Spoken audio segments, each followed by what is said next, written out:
tafiya da wata ne mai girma. Watan Ramadan na wata ne da ke da alfarma. Ya tafiya da wata ne mai girma. Watan Ramadan na wata ne da ke da alfarma.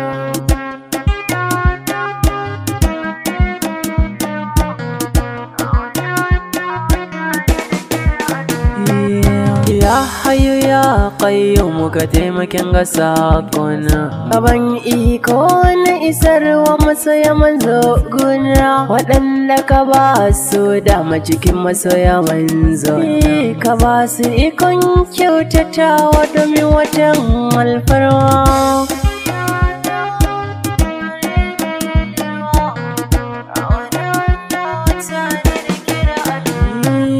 Masu hannu da shuni gare ku da matasa, akwai mabukaciya masu yawan gaskiya, ku taimake su rabi zai ninka taimakon ku ba su da min wata Ramadan na wata mai girma.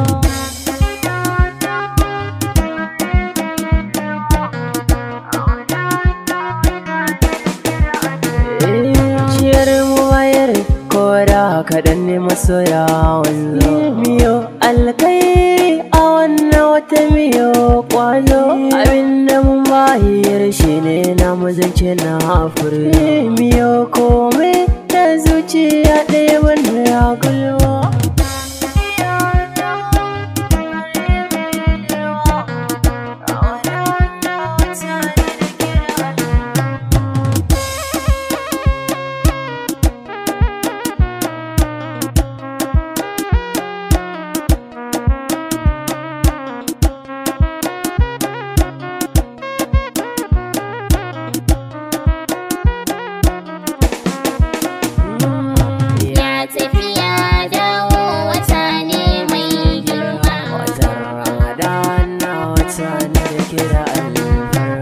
Farashin kayan masarufi zan so a sassauta, yan Allah badan ni ba a rikar a sake ta, a duba girman Allah da manzo mafi gata, a yi sassauci wa al'ummar manzo mai girma.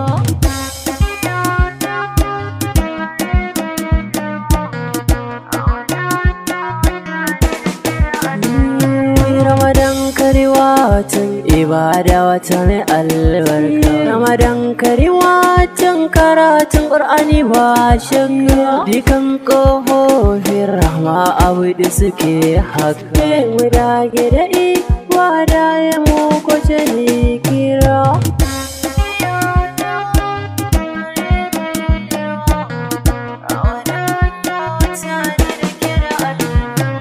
Ya ilahi sanya wadace da mi manzo babba, ka yaye dukkanin damuwar mu kai badan mu, sannan ka yafe dukkanin zunuban mu ya rabba, ko amsa da amin masoya manzo mai girma. Ya tafiya da wata ne mai girma, watan Ramadan na wata ne da ke da alfarma.